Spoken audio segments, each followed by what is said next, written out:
Big Ten season is finally here. I thought our guys, Game 4 of the non-conference schedule, worked as hard as they could to concentrate all week in practice and not look ahead, and thought we came out in pretty good focus and concentration on things that we needed to get better at. I thought we got better at some things. I thought once we got the lead, we slipped a little, but the good news was we got a chance to get a lot of guys valuable snaps. I think our second line got over 20 snaps and had third and fourth team backs and quarterbacks and defensive players, get a lot of good snaps, which you're going to need those guys at some point when you get into the ruggedness of the Big Ten schedule. So didn't have a whole bunch of winning performances. Defensively, we only had one. Offensively, I think we had 4 or 5.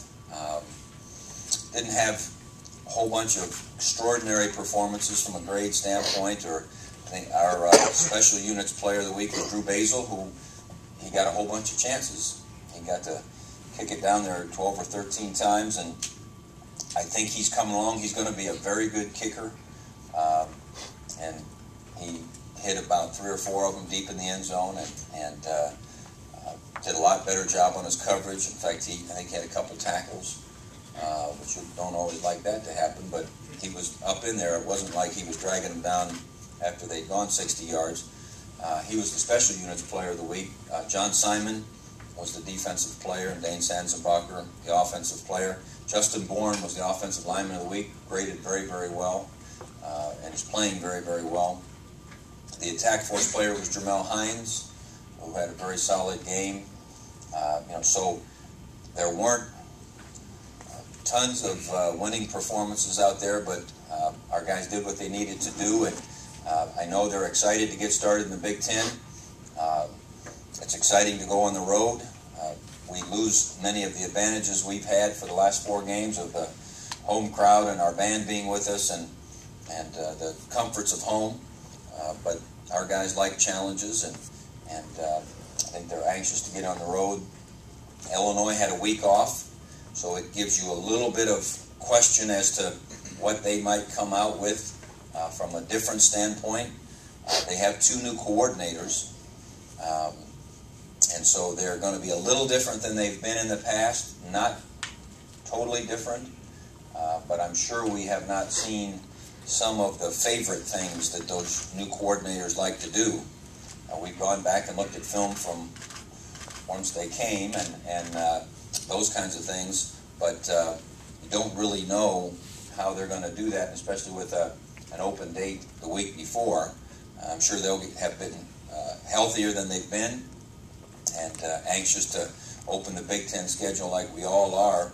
And interesting thing, the guys in our locker room who were ages 18 to 22 or whatever, in their lifetimes, we've played Illinois 19 times. There was a point in time where it was our longest running rivalry until I think 2003 or 4. Yeah, 2003 was the first time. We didn't play them for many, many years, but we've played them 19 times in our guys' lifetimes, and our record is 10-9. And so, in our guys' lifetimes, they've known full well that the Ohio State-Illinois game is a big deal, and they've been battles, and they know we're heading on the road. They know we have to get to work this afternoon to prepare. I think from a health standpoint, we're, after 4 games, in pretty good shape. We should get Travis Howard back. Dorian Bell should be back. Jake Stoneburner, I'm expecting that we'll know a lot more Wednesday or Thursday. He claims he'll be fine. Sometimes when you roll those ankles, you can either get back quickly or not. And so we'll just have to see how he works. And knowing our trainers, it'll be a progressive thing. They'll have him doing certain drill things today, and then tomorrow, if he can do it all, they'll give him the green light. Chimney Chekwa missed some time with some back spasms. He should be ready to go. And Who am I missing there? Nate Oliver's got a little bit of a hamstring, so he's a question mark. Yeah, he's a question mark. Those are more aggravating and chronic than most injuries. Did Terrell grade winning performance this week? He did not. He did not. Someone asked me that earlier. In fact, someone mentioned that, Terrell finally graded winning performance, and because he won the Big Ten Player of the Week. But I mentioned that it's not the same people doing the voting. He did grade the best he's graded since he's been here, though. And that was? Not quite a winning performance. Just under. Would you? No. Your technique, your execution. Did you get the job done? So no, I hope we grade. This is one of the difficult things because the graders are human. This isn't a computer grading them or anything. I hope we grade the same way whether we won the game or lost it, regardless of who we played. I hope we're as objective as we can possibly be, whether we're in a good mood or a bad mood, whatever. I hope we grade the same way. We challenge ourselves to critique the performance and not the performer, because sometimes you can not be happy with the guy for missed class or whatever, and when we grade the film, we need to grade the performance. And so, no, the opponent really, doesn't have a vantage point. Given his status nationally, is a Heisman campaign, is he worthy of that? Is it in the works? Are you considering something, or is that somebody else's decision? I don't know. I haven't thought about it. I guess my experience has been, whether it's Heisman campaigns or Jim Thorpe or whatever campaigns, they're most affected by how the team does. And so I guess we're on a campaign, trying to be as successful as we can be. I'm sure we do all the other stuff, send emails and postcards and those kinds of things. But just like we always talk about in sports marketing, there's only one thing that markets, and that's winning. And I would think the same is probably true in those individual awards. When the coaching staff looked at the defensive film, some of the pass plays that Eastern Michigan made, were there some miscommunications, or was there just some good passes by them, or what did you guys see on? It was an interesting defensive performance. We had 10 3-and-outs, which our goal was 5. I've never seen, I've seen us have 7 or 8. But on the other hand, they had about 3 big plays, which that doesn't normally happen. I think 2 of them were just, outstanding catches. One, they hit up the seam. They did a nice job with a misdirection pass. They fooled us. And, we didn't reroute a receiver. Kind of snuck into the seam on us, and, it was, one for their side. But there weren't any glaring things on those plays other than they executed, and you'd not like them to have quite that much time to throw that ball quite that far. But I'll say this, that quarterback stood in there and he got blasted a couple of those, and he put me. I liked that. I liked him when he was in youth camp. Both their quarterbacks were in our youth camp, and I liked them both. I think Eastern Michigan is going to come along.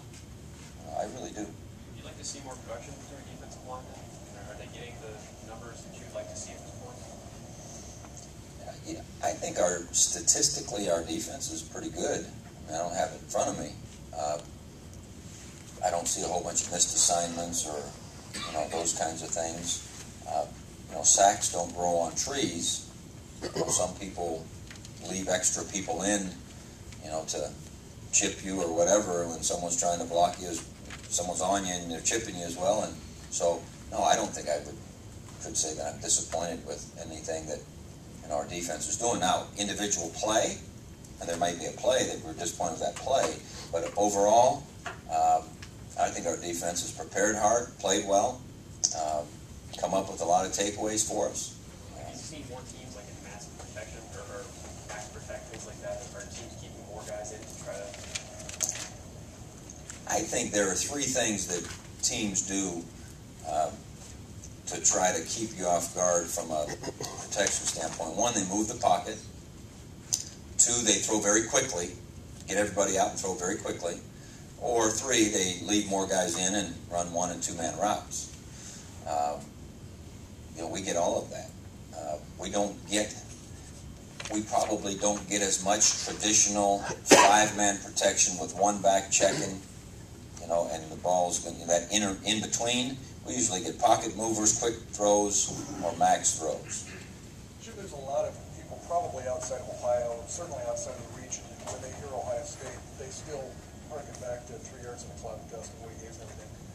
What you got on offense is dramatically different than that, it seems. I mean, if Terrell isn't passing, it's one of the first options is him running.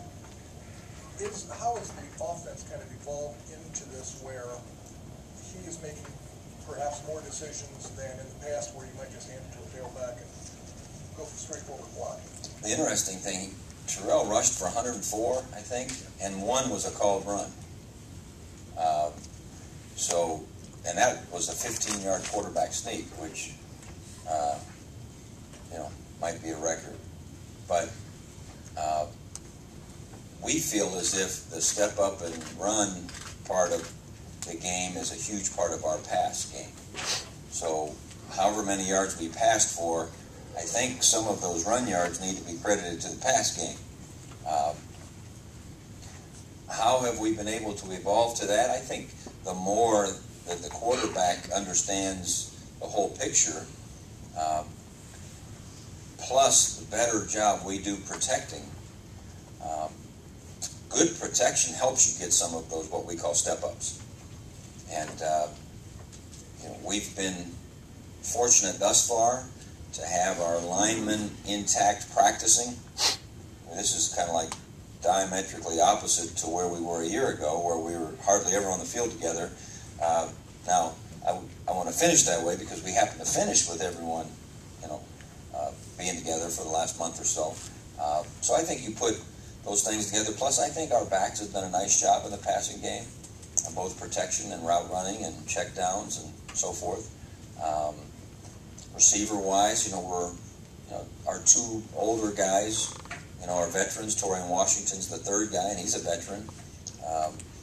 We have some youth coming up with Corey and Chris Fields and those guys. But so I just think we have a little bit better handle. It's going to be interesting this weekend. It appears to me that the things that Illinois has traditionally done, they're still doing, but they are also doing some of the things that their new coordinator did for years at Clemson, and so what they have in their bag of tricks to disrupt us and apply pressure to us, having another week to install that and another week for their time to grow with their new coordinator is going to be a good challenge for us.